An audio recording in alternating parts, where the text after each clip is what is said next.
Bijouterie Arik. Un événement spécial? Besoin de vous sentir unique? Envie de vous faire plaisir? Pas de problème, la Bijouterie Arik est faite pour vous. Bijouterie Arik, plus de 20 ans d'expérience. Venez acheter, réparer ou vendre votre bijou en or en toute confiance et sécurité. Si vous pensez bijoux en or 18 carats, une seule adresse, Bijouterie Arik. Chaussée de Wavre, numéro 11, 1050, Bruxelles.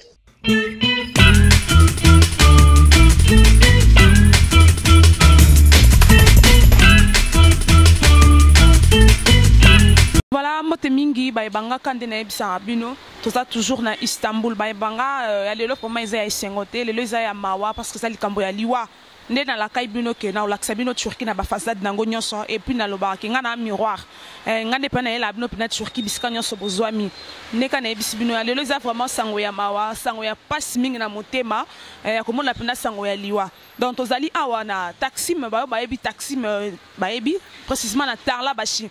Alors Tarla Bashi ezali quartier moko eza un peu chaud quartier moko ya ba tokolo bana mwa bato ya matata mwa bato netso ya basalaka mibulu bato basimbaka mwa minduki mwa bato netso ko baneti bata bakuluna donc voilà na quartier wana ndeko na biso congolais baeko bomaye baeko assassiner na ndaku na ye place azalaki voilà moi petite histoire na baibanga kande na ebisaka bino na yela bino na Istanbul bisika nyonso bozwami moi rappel ya muke ya quartier wana ya Tarla Bashi. Alors Tarla Bashi ça c'est entre parenthèses Tarla Bashi à l'époque il y a empire romain à l'époque il y a grec Istanbul ezalaki lokola capitale ya grec capitale ya Grèce donc Istanbul ezalaki lokola capitale ya empire romain et ezalaki quartier wana Tarla Bashi c'était le quartier le plus beau de l'Istanbul ezalaki vraiment habité na ba grec à l'époque et empire romain voilà et quartier wana tango Atatürk ayeko bimisa ba grec wana po etika la Turquie etika la indépendant alobaki que non Turquie ezali pona ba turc alors tant ba grec ba kenda ba empire romain ba kenda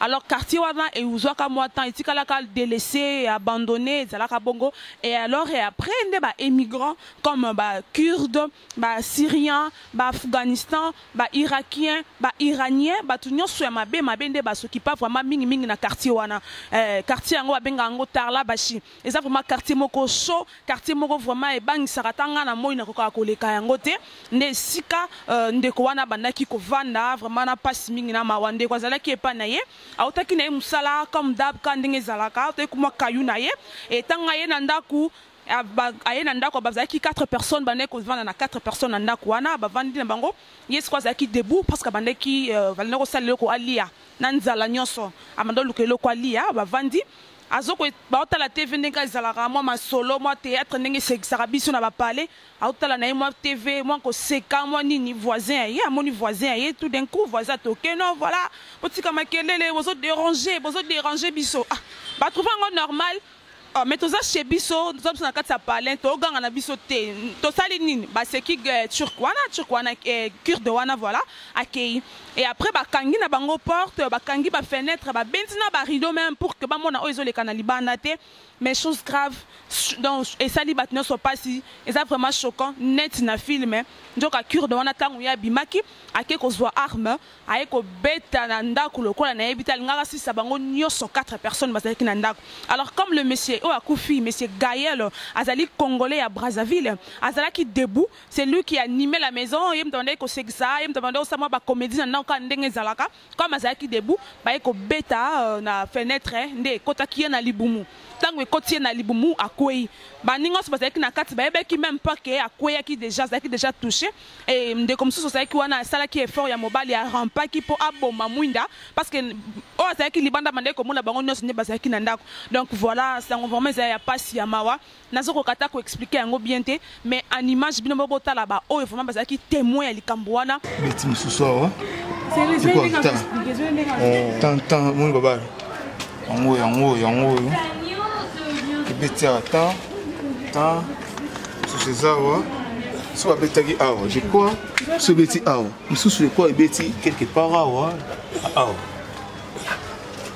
tiens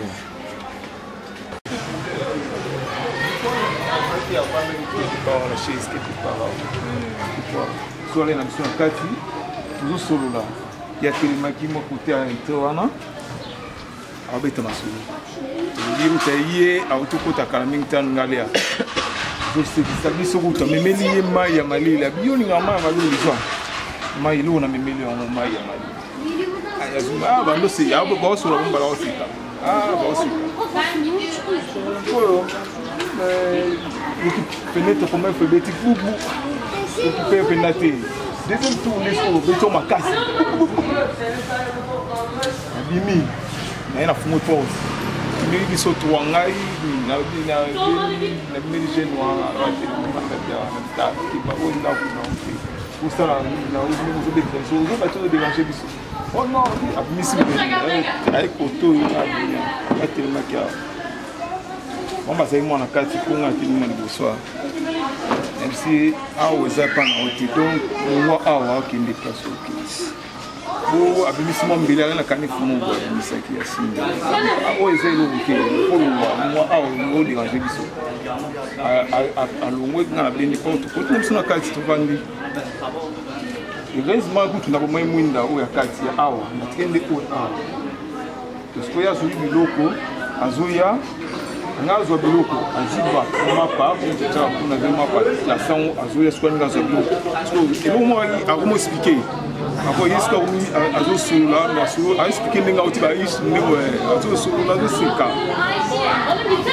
donc 15 à 20 minutes tout prendre toujours là tout raison au niveau à pétard donc d'un coup il a nani siko dans la crier pour coucher Ibrahim ye ndinga zuye fuza ndinga zaki de ko ndinga no solo je crois na temps on des zuye pour Ibrahim le ballon à 5e tesuye faut ça là oui pour Ibrahim azaki na allongé boye nga biso tout on a azaki allongé bote na ye azaki ye foi va ye vraiment prendre pour est-ce qu'on est ta porte azobeta azo solo na quoi et ta tu quand tu as fait d'artifice et ta comme on l'a dit ça na gangi faut coucher le temps on rampe wana na yo benda sko na bongo minda oyo ta na bongo minda wana sko comme on l'a dit ça kaka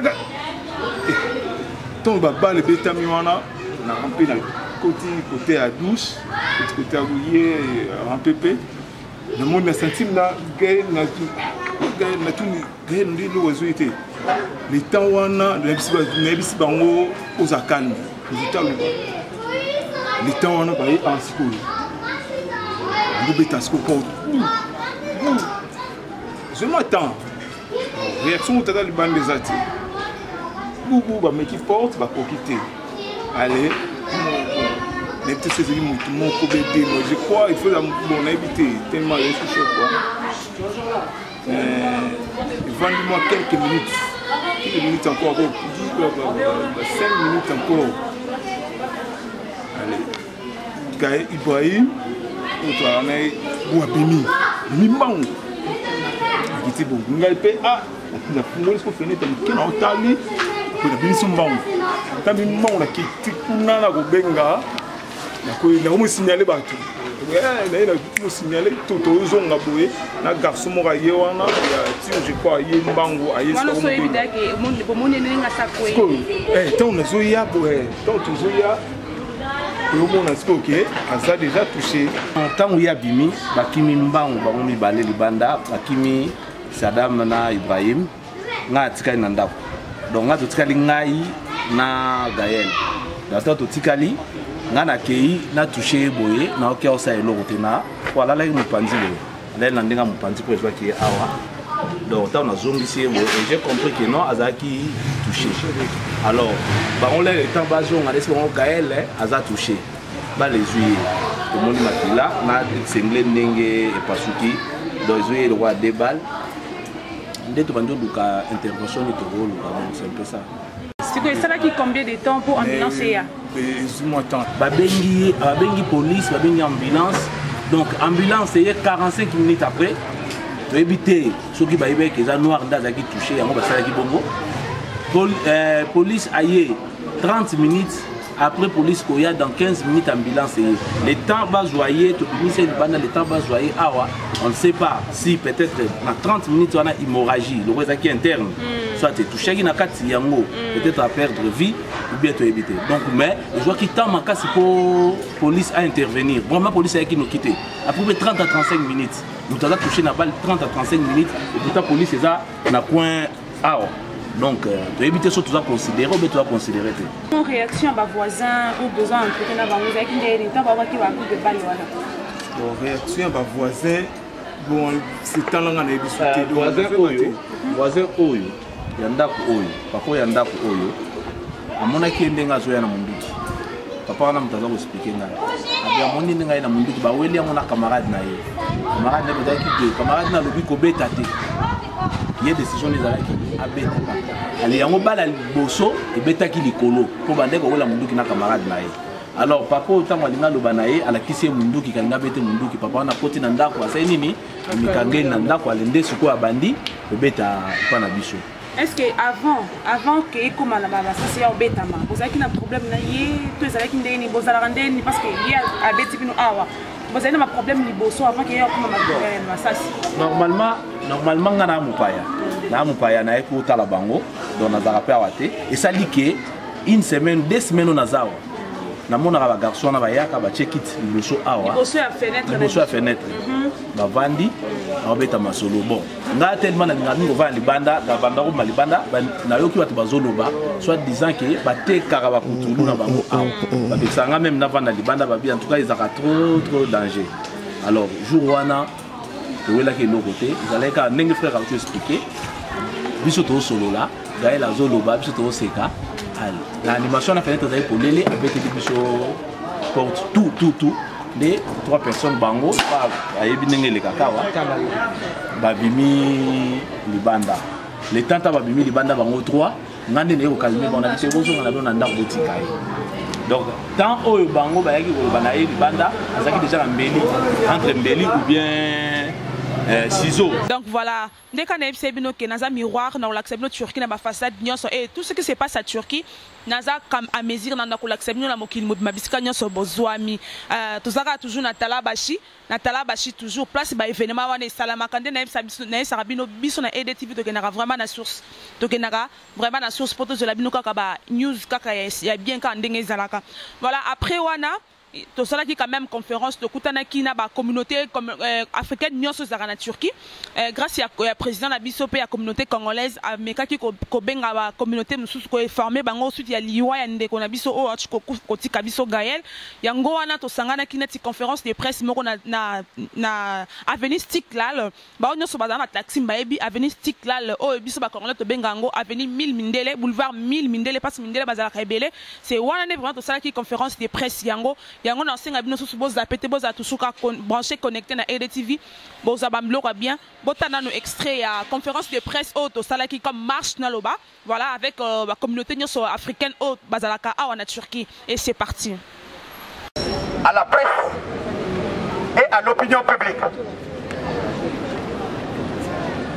arrêtez les massacres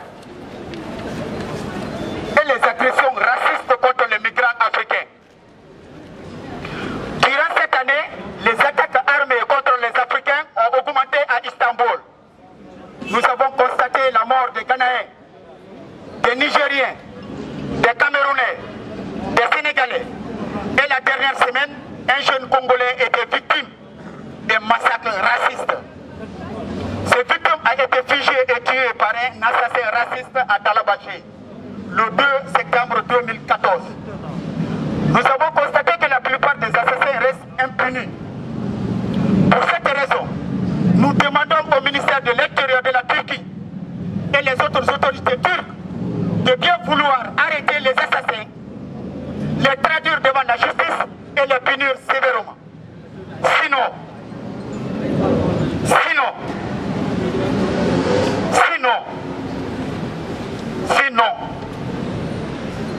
les agressions vont augmenter.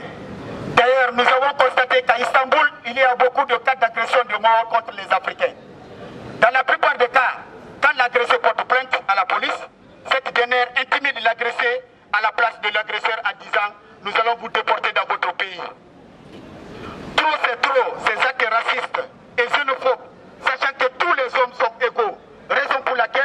nous voulons que la dignité des Africains soit reconnue en tant qu'hommes ici en Turquie.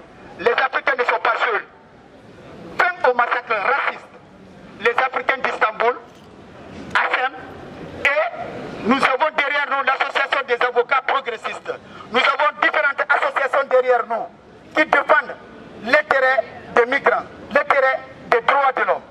Nous vous citons encore, hier notre soeur a été jetée par la fenêtre au 3e étage à Edirne Kapı parce que tout simplement un monsieur qui cherchait une femme se sont rencontrés, il a négocié à 150 lira pour faire coucher la fille chez lui. Il rentre, il boit et puis il donne de la drogue à la fille. Après, il a jeté la fille par la fenêtre, il n'a pas voulu donner l'argent de la fille est décédée, on l'a envoyée à la médecine légale pour l'investigation pour savoir ce qu'il a tué. Et généralement en Turquie, les racistes ne sont pas punis. Nous demandons à l'opinion nationale, internationale et publique, nous demandons à tout le monde de venir au secours des Africains à Istanbul. Sinon, ils vont tous les tuer. Ils vont tous les tuer. Je vous remercie. Maintenant, après la langue française, maintenant c'est en anglais. Nous demandons celui qui doit parler en anglais. Ok, passez.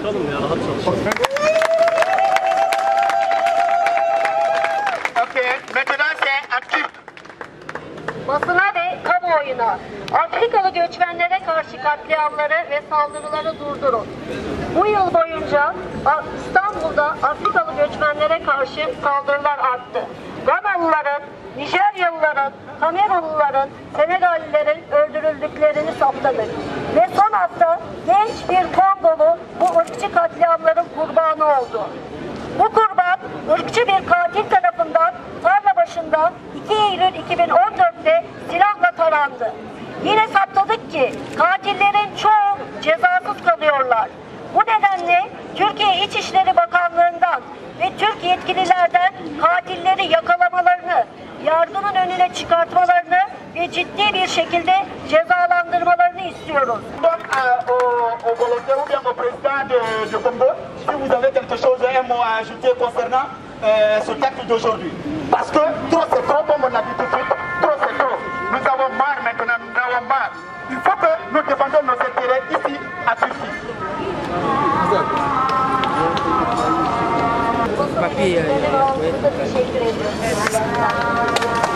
Nous remercions tous ceux qui se sont déplacés de près ou de loin pour venir nous compatir et nous accompagner dans ce mouvement. Nous vous remercions et nous vous informerons la suite le jour où on va prendre le corps. À la morgue là, on va essayer de demander une autorisation du gouvernement turc et on va essayer de faire une marche pour leur montrer que les Africains ne sont pas des moutons qu'il faut tuer. Ils ne sont pas des moutons, nous sommes des personnes comme eux. Donc, nous sommes là prêts pour se battre jusqu'à la dernière énergie. Je vous remercie.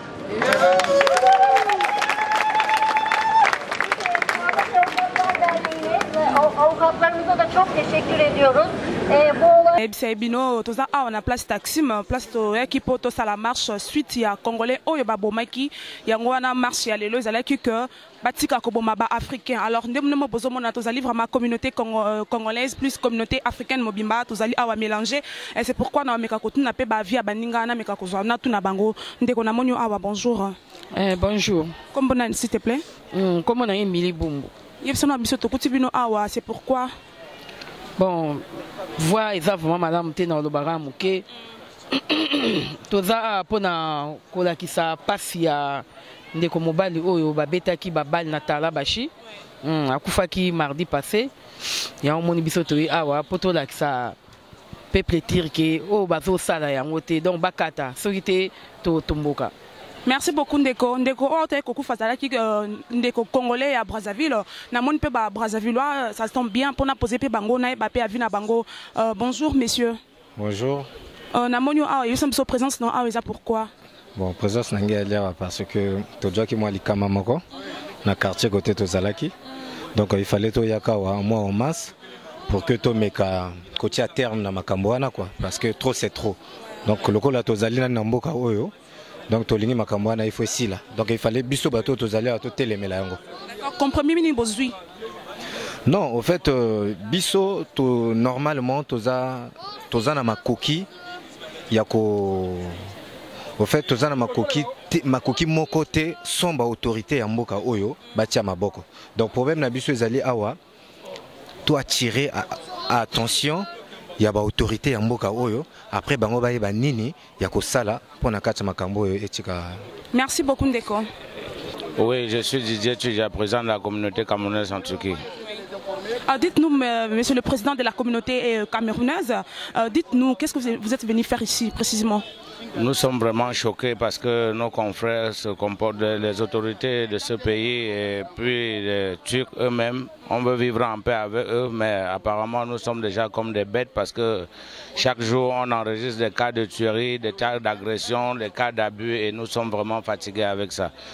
Nous sommes ici parce qu'on voudrait demander aux autorités turques de voir comment de nous assister, d'essayer de nous protéger parce que nous ne sommes pas ici pour du mal. Les Camerounais, les Africains entiers dans ce pays, d'autres sont étudiants, d'autres sont des hommes d'affaires.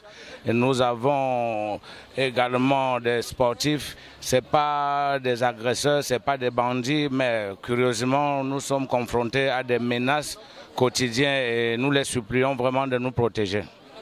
Merci beaucoup, monsieur le président de la communauté camerounaise. Bonjour, monsieur. Bonjour.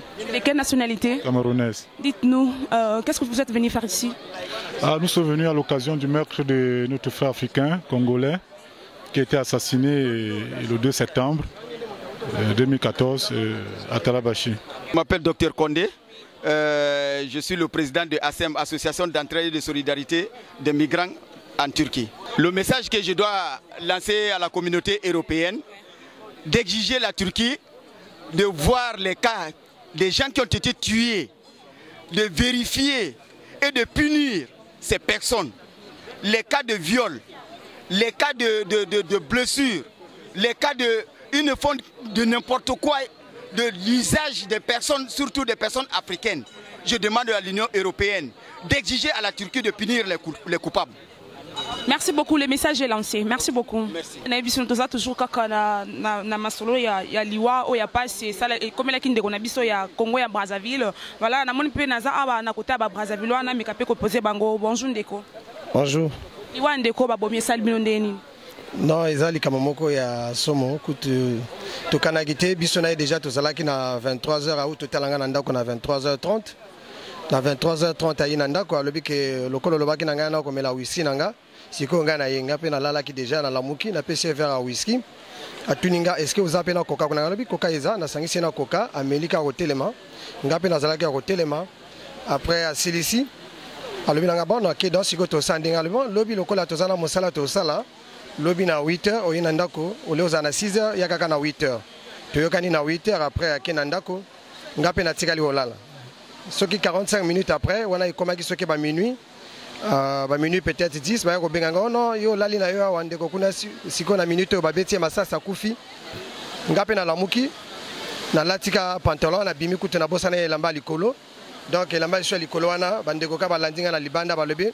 Mais ozo kende boye pona ninga lobi ndeni nazo kende. Oh mais ozana elamba likolo te po nini. Ngalobi oh. Ba pesika elamba na lati penzela nzela na kikuta pe ebe mande ko pe elali wana. Après, bon, Bambila pe bazalaki wana, il fallait qu'on benga na ba pomper, mais malgré ça, on a évité ba pomper wana parce que ceux qui zalaki peut-être moyindo, après yango wana ba y en retard, sinon tant qu'on ba benga ba pomper, il fallait bazala un peu rapide. Mais ba oumelaki peut-être plus de 45 minutes après ba yé. Bon, na bande ko pa zalaki kuna moi mo boulot pe zalaki, moyen ko toto kanga ba photo ndenge bemela la ki wana izalaki te. Donc ndeko moko azwaki moi vidéo mo kekaka, moi parti tango to ko tsena ambulance. Après ba memie na la morgue. Si ma biso to tikali après bande ko mosusu na bakende ki na bambila après bambila bakange bango 6h du matin. Bon bazongi après que tango bazongi balobi ke non boki ki ndetala ndeko na bino na l'hôpital. Ba mosusu bakena tongo ba ke l'hôpital balobi nango faut ba me mande ko na mwasi po azala pembeni na ye. Ngalobi mais pona ninde kwa mas ya mwasi alors que biso mibali tozawa. To libino tozonga kuna na moto na yebi monoko mboka bien. Tokende tuna pona ni bozo tuna ndeko mwasi aya kaloki mibali bazawa to komi pe kuna soki ezaki ba 15h 16h balobela biso ndeko na bino déjà akufi donc ça les biso isu pasi kutuna la mort tango tozalaki balobi akufi to salaka isu 1h du temps kuna po likamwana ezalaki po moya ko supporter ngo ezalaki te donc ti lelo kutu ezokamwisa biso ke lokola ndeko aza na biso mais aza lisu na biso te donc tomona yango vraiment likambo moko ti lelo ezolekela biso quoi donc tozeba te eloko tokosenga peut-être opinion internationale ayeba makambo oyo parce soki econtinue boye esala bien te en plus mboka yango mpe ekomi mboka kobanga ndenge makambo ezoleka quoi donc d'accord, merci beaucoup. Wana bocho comme ndeko bazala kinaye émotionné, ça vraiment pas siming na mawa quand on est sabno ba ibanga ya boye pendant ça la vraiment pas liwa et ça la vraiment mabe et ça la vraiment bien te tozala ka tomona na kata na biso atama ba confier mike tozala na biso mais ya ko bomande mabe. Donc voilà, à suivre. Wana boti komona ba image wana eza vraiment mawa sangwa liwa eza sango moko esalaka vraiment choquant bomoni ndenge ezalaki tomekaki quand même kozwa ba image ya ndeko tanga akweyaki na se ezalaki vraiment pasi et tokendaki aussi na morgue balingi kolakisa biso ebembe na ye te parce que bazoluka membre ya famille na ye nde soki mwasi to mama to papa na ye azalaka nde balingaki bakotisa ye na balakisa ye ba image ya morgue wana comme biso toza famille vraiment ya ye te donc ezalaki un peu difficile po tozwa ba image na kati ya morgue mais nalaki bino nde ka nayebisaka bino naza wana toujours ka mpona bino nalaki bino ke nalakisa bino nyonso tanto okende mpe ebembe kobima tozozela oyo mpo eza makambo ya de leta ya de mboka eza makambo ya ambassade ya Congo Brazzaville nde mutaza na makambo na maboko toyebi te quand est-ce que bako mema ebembe wana po ekita na niveau ya Brazzaville mais na promettre bino tina suka na olakisa bino yango nde toza na morgue na ndenge to accompagner ebembe wana tina na avion ekende na Afrique bokomona yango donc voilà bocho mona bino moko conférence de presse auto sali na bandeko ba ko soutenir biso ba africain communauté africaine mobimba nde na ebisa bino moza toujours branché connecté na EDTV ndeka na ebisa bino ba ebanga na zana toujours pona bino vraiment mawa sanga matanga eza sanga moko te ke no poto yoka na te na ba Brazzaville biso ba Congolais ya Kinshasa nzamba sala biso na motema mususu malgré ba o nyonso elekana ki wana mais o akufi azaka ndeko Congolais eza sala vraiment pasi so to bito landaka ke no ndeko wana ba sala biso toko avancer te na vie malgré que baza na ba Brazzaville mais comme bazaka ka ba Congolais tuza Congo ezaka na ka Congo moko totika ba les ondi o ba mikonzi bazolinga ba panza biso mais toza toujours ka Congo moko yango moni vraiment avec souci wana ya kotala ndeko akwei bo ndeko alali vie ekei donc na ba ipona fona la kisama na monde entier na la kisabino nyonso ekoleka na Turquie voilà restez toujours branchés na EDTV masolo ya kitoko nde na ebisaka bino bala biso bomona ba image ya bien ba bisele mangaya c'est le mangaya mutu asimbi ba image ya kitoko yo ba donc botalaka bino moko na saluer bana Istanbul nyonso ba balinganga na mobolinganga te ba salon bisika nyonso bozwa mi ya lelo punda ya monene kweli biso na Istanbul donc bo soutenir biso na ba prière na bino ko sala pe biso bien na saluer bana tout balobi Betty coiffeuse na moko ya Betty balobi ya mukuse za na Talabashi na saluer bana tout ya Talabashi ba Karine Kitobi ba tout ya Talabashi ba Kombo Ekimi Batutu ya Talabashi vraiment mes condoléances na bino nyonso mais la promettre bino na laksa bino tanto ke na morgue na neto accompagner bembeti na Kinshasa parce que ezali kama papier ezama ba procédure ya kolanda mais na laksa bino ngo tanto ko comme na moment ngo tanto ko kende bozala toujours ya osepela donc voilà restez toujours branchés na EDTV ba news ya kitoko ba masolo ya bien pour la lelo to suki wana ya on a vu bino au revoir.